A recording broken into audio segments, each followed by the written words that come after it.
you are destroying your peace in ways you no longer notice. Peace is rarely destroyed in one dramatic moment. More often, it is eroded by small inner habits repeated so often that they begin to feel like personality. You call it just how I am. Often it is not character. It is disturbance rehearsed until it feels natural.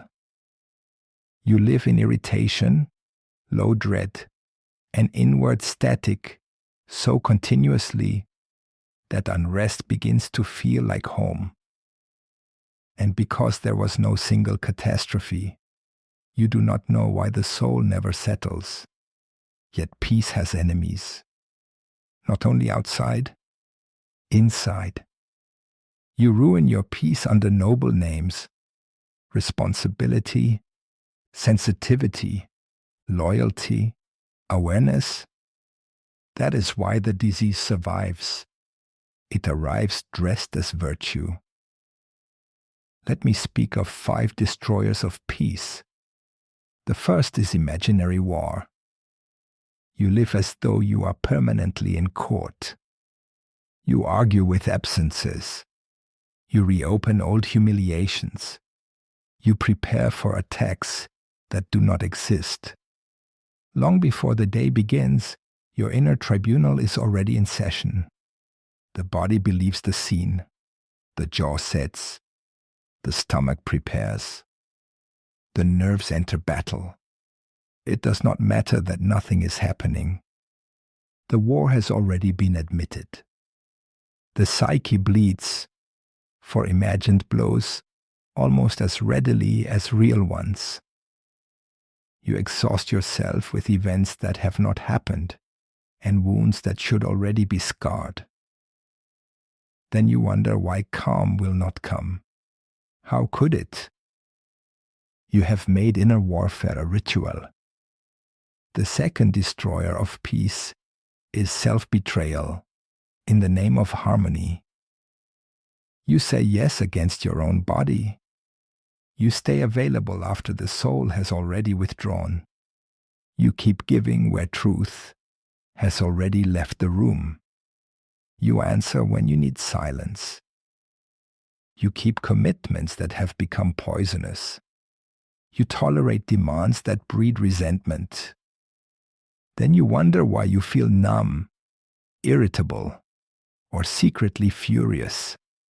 Peace cannot live in a person who is constantly abandoning himself. Every false yes leaves a stain. Enough of them, and bitterness begins to speak from underneath your kindness. Many call this kindness. Sometimes it is only fear wearing a gentle face. The third destroyer of peace is comparison. Never before have so many people wounded themselves daily with the edited lives of strangers. You stare at fragments of beauty, success, ease, and arrival. The mind may know it is staged. The nervous system does not care. Comparison whispers the same poison every time. Your life is late. Your gifts are too small. Everyone else has already crossed a threshold you somehow missed. This is why comparison destroys peace. It pulls you out of reality and into fantasy. You are no longer living your own day. You are measuring it against the appearances of others. You abandon the life you actually have in order to suffer the life you imagine others are having. The fourth destroyer of peace is the terror of silence. You may fear silence without knowing that you fear it. The moment you wake, there is noise. Music, voices, scrolling, commentary. Anything but the unfilled room. If you drive, there is noise. If you walk, there is noise. If you feel sadness rising, there is immediate distraction. Peace cannot land where there is nowhere for it to sit. The soul cannot settle in a room that is never empty. And what silence first reveals may not feel peaceful. It may reveal grief, or shame, or loneliness. That is why you flee it. But what is refused in silence returns later as anxiety. The decisive voice is not heard in the noise. It waits beneath it. The fifth destroyer of peace is inner division. You live one thing outside and another within. You present calm and carry rage. You present agreement and carry resentment. You present clarity and live in confusion. Soon the whole self becomes a negotiated lie. Restraint is not the problem. Falsehood is. Peace is impossible when outer life and inner life are permanently at war. When they split, you become a stage manager of your own mask. You must remember what to show. You must suppress what threatens the image. This consumes immense energy. If you keep saying you are fine when you are in pain, you do not preserve peace. You bury truth and call the burial maturity. If you act calm while rage ferments beneath you, you do not preserve peace. You build silent pressure that later erupts as coldness, addiction, collapse, or words you cannot take back. Peace does not come from appearing composed. It comes from greater alignment. This is why some of the most outwardly functional people are inwardly exhausted.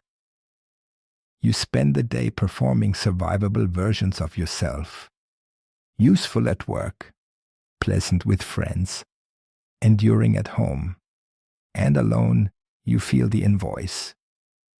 You are full of unsaid, no, unwept grief, and unlived desire. Then you ask why peace never stays. How could it settle in a life arranged against the truth of the soul? It is not enough to look balanced. One must become less false. These 5 destroyers do not live alone. They breed one another. Self-betrayal feeds imaginary conflict. Comparison feeds noise. Division makes silence unbearable. Soon disturbance is no longer a mood. It is a system. And because each part seems ordinary, the whole prison is hard to detect. Why do you keep these habits? Because each one pays you in counterfeit coin. Imagined conflict gives control. Self-betrayal buys approval. Comparison gives self-punishment. Noise gives escape. Division protects image. The payment is real. So is the ruin. So what restores peace? Not comfort. Not sedation. Not appearing calm.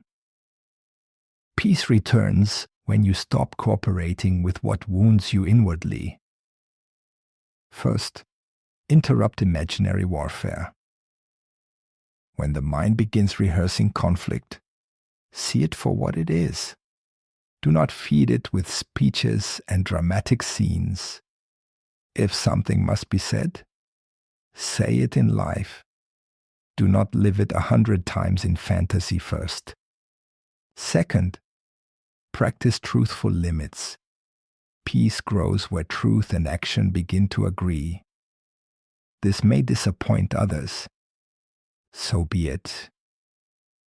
A short period of honest discomfort is often cleaner than years of resentful compliance. Third, reduce contact with what tempts comparison. Guard the gates of the psyche. Not everything deserves entry. Not every image deserves comparison. Return to the life actually entrusted to you. That is where your work is. Fourth, make room for actual silence. At first it may feel barren. Stay. What rises first may be grief. But grief is often the doorway through which real peace returns. Finally, become less divided. Integration does not mean saying everything. It means lying less. It means letting the outer life confess more of what the inner life already knows. It means admitting when you're angry, tired, envious, hurt, doubtful, or afraid instead of forcing all experience into a noble image. The more integrated you become, the less internal noise you produce. And this matters. Peace does not come to the one who performs serenity while swallowing reality. It comes when reality no longer has to be buried to keep the image intact. This may require difficult changes, an overdue conversation, a boundary, the end of a draining loyalty, the surrender of some cherished image of yourself. Peace is not softness. It is what becomes possible when the soul is no longer under attack from within. If your peace has been fading, do not ask only what wounded you from outside. Ask where you have been quietly sabotaging the vessel from within, where fantasy replaced truth, where comparison replaced gratitude, where noise replaced contact, where performance replaced reality. These are not minor disturbances. They determine the atmosphere in which your whole life will be lived. A peaceful life is not one without difficulty. It is one in which you have stopped adding needless inner violence to the difficulty already given. That change may begin quietly. One refuse fantasy, one honest number, 1 hour without comparison, one silence endured, one truth admitted. Do not underestimate such beginnings.